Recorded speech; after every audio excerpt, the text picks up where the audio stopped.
गंगा जन्म की रहस्यमयी कथा एक दिव्य रहस्य। सुनो, एक अद्भुत कथा जो स्वर्ग लोक से लेकर पृथ्वी तक फैली है। एक ऐसी गाथा जो जल की हर बूंद में बहती है और जिसका स्पर्श मात्र से जीवन पवित्र हो जाता है।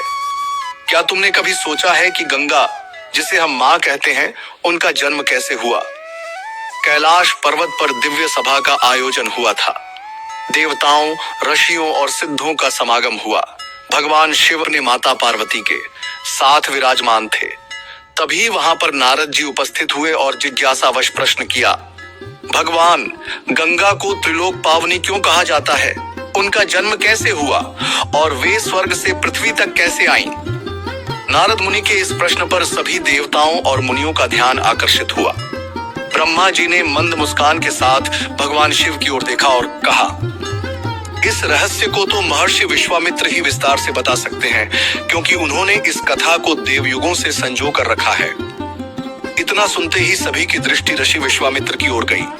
वे शांत स्वभाव में बैठे थे, लेकिन जब देवताओं ने उनसे आग्रह किया तो उन्होंने कहा, वत्स, यह कथा हिमालय की उन दो अलौकिक कन्याओं की है जिनका जन्म स्वयं प्रकृति की शक्ति से हुआ था। वे थीं गंगा और उमा। ऋषि विश्वामित्र ने इस प्रकार कथा सुनाना आरंभ किया।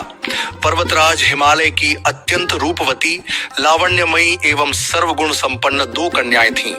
सुमेरु पर्वत की पुत्री मैना इन कन्याओं की माता थीं। हिमालय की बड़ी पुत्री का नाम गंगा तथा छोटी पुत्री का नाम उमा था। गंगा अत्यंत प्रभावशाली और असाधारण दैवी गुणों से संपन्न थी। वह किसी बंधन को स्वीकार न कर मनमाने मार्गों का अनुसरण करती थी। उसकी इस असाधारण प्रतिभा से प्रभावित होकर देवता लोग विश्व के ज्ञान की दृष्टि से उसे हिमालय से मांग कर ले गए। पर्वतराज की दूसरी कन्या उमा बड़ी तपस्विनी थी। उसने कठोर एवं असाधारण तपस्या करके महादेव जी को वर के रूप में प्राप्त किया। विश्वामित्र के इतना कहने पर राम ने कहा कि भगवन, जब गंगा को देवता लोग सुरलोक ले गए तो वह पृथ्वी पर कैसे अवतरित हुई और गंगा को त्रिपटगा क्यों कहते हैं? इस पर ऋषि विश्वामित्र ने बताया, महादेव जी का विवाह तो उमा के साथ हो गया था, किंतु 100 वर्ष तक भी उनके किसी संतान की उत्पत्ति नहीं हुई। एक बार महादेव जी के मन में संतान उत्पन्न करने का विचार आया। जब उनके इस विचार की सूचना ब्रह्मा जी सहित देवताओं को मिली तो वे विचार करने लगे कि शिव जी के संतान के तेज को कौन संभाल सकेगा। उन्होंने अपनी इस शंका को शिव जी के सम्मुख प्रस्तुत किया। उनके कहने पर अग्नि ने यह भार ग्रहण किया और परिणाम स्वरूप अग्नि के समान महान तेजस्वी स्वामी कार्तिकेय का जन्म हुआ। देवताओं के इस षड्यंत्र से उमा के संतान होने में बाधा पड़ी तो उन्होंने क्रुद्ध होकर देवताओं को शाप दे दिया कि भविष्य में वे कभी पिता नहीं बन सकेंगे। इस बीच सुरलोक में विचरण करती हुई गंगा से उमा की भेंट हुई। गंगा ने उमा से कहा कि मुझे सुरलोक में विचरण करत हुए बहुत दिन हो गए मैम, मेरी इच्छा है कि मैं अपनी मातृभूमि पृथ्वी पर विचरण करूं। उमा ने गंगा आश्वासन दिया कि वे इसके लिए कोई प्रबंध करने का प्रयत्न करेंगी। वत्स राम, तुम्हारी ही अयोध्यापुरी में सगर नाम के एक राजा थे। उनके कोई पुत्र नहीं था। सगर की पटरानी केशिनी विदर्भ प्रांत के राजा की पुत्री थी। केशिनी सुंदर, धर्मात्मा और सत्यपरायण थी। सगर की दूसरी रानी का नाम सुमति थी, जो राजा अरिष्टनेमि की कन्या थी।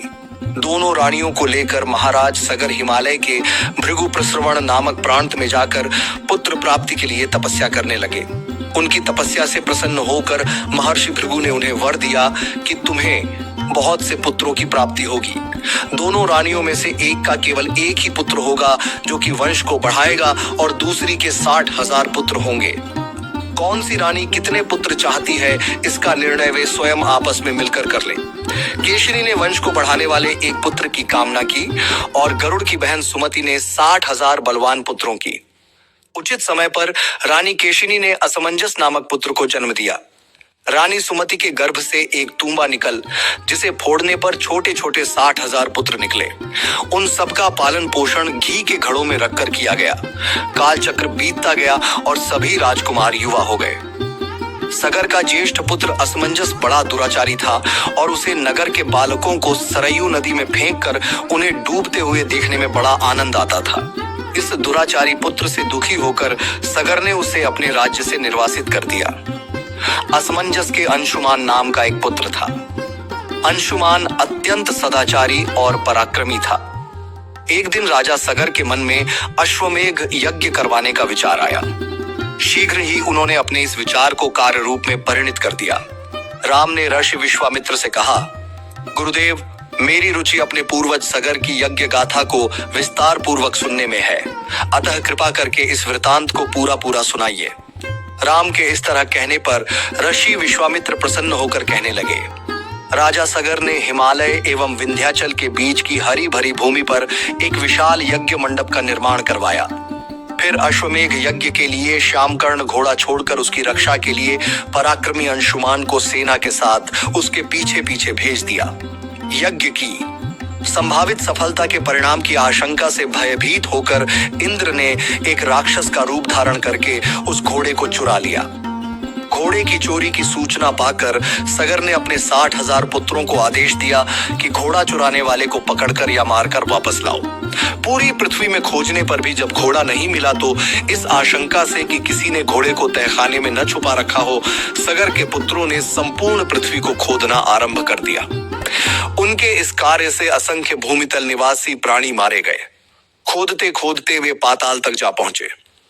उनके इस नृशंस कृत्य की देवताओं ने ब्रह्मा जी से शिकायत की तो ब्रह्मा जी ने कहा कि ये राजकुमार क्रोध एवं मद में अंधे होकर ऐसा कर रहे हैं। पृथ्वी की रक्षा कर दायित्व कपिल पर है, इसलिए वे इस विषय में कुछ न कुछ अवश्य करेंगे। पूरी पृथ्वी को खोदने के बाद भी जब घोड़ा और उसको चुराने वाला चोर नहीं मिला तो निराश होकर राजकुमारों ने इसकी सूचना अपने पिता को दी। रुष्ट होकर सगर ने आदेश दिया कि घोड़े को पाताल में जाकर ढूंढो। पाताल में घोड़े को खोजते खोजते वे सनातन वसुदेव कपिल के आश्रम में पहुंच गए। उन्होंने देखा कपिल देव आंखें बंद किए बैठे हैं और उन्हीं के पास यज्ञ का वह घोड़ा बंधा हुआ है। उन्होंने कपिल मुनि को घोड़े का चोर समझकर उनके लिए अनेक दुर्वचन कहे और उन्हें मारने के लिए दौड़े। सगर के इन कुकृत्यों से कपिल मुनि की समाधि भंग हो गई। उन्होंने क्रुद्ध होकर सगर के उन सब पुत्रों को भस्म कर दिया। तो दोस्तों, ये रहस्यमयी कहानी का अगला भाग हम देखेंगे अगले एपिसोड में। यदि आपको यह दिव्य कथा पसंद आई हो तो इसे लाइक करना न भूलें। क्या आपको यह कहानी रोचक लगी? क्या आपको गंगा के जन्म का यह रहस्य पहले पता था? अपने विचार हमें कमेंट में जरूर बताएं। लेकिन रुकिए, यह तो बस शुरुआत है। गंगा जी की अभी अनसुनी कहानियां, जो स्वर्ग से लेकर पृथ्वी पर अवतरण की कथा और बहुत सी जानकारी अभी बाकी है। क्या आप जानना चाहेंगे कि गंगा धरती पर कैसे आई? कौन थे वे जिनकी तपस्या से मां गंगा का अवतरण हुआ और कैसे भगवान शिव ने उन्हें अपनी जटाओं में धारण किया? इन सभी रहस्यों को जानने के लिए हमारे अगले एपिसोड का इंतजार करें। इसलिए चैनल को अभी सब्सक्राइब करें और बेल आइकन दबाएं ताकि हमारी अगली रोमांचक कथा सबसे पहले आप तक पहुंचे।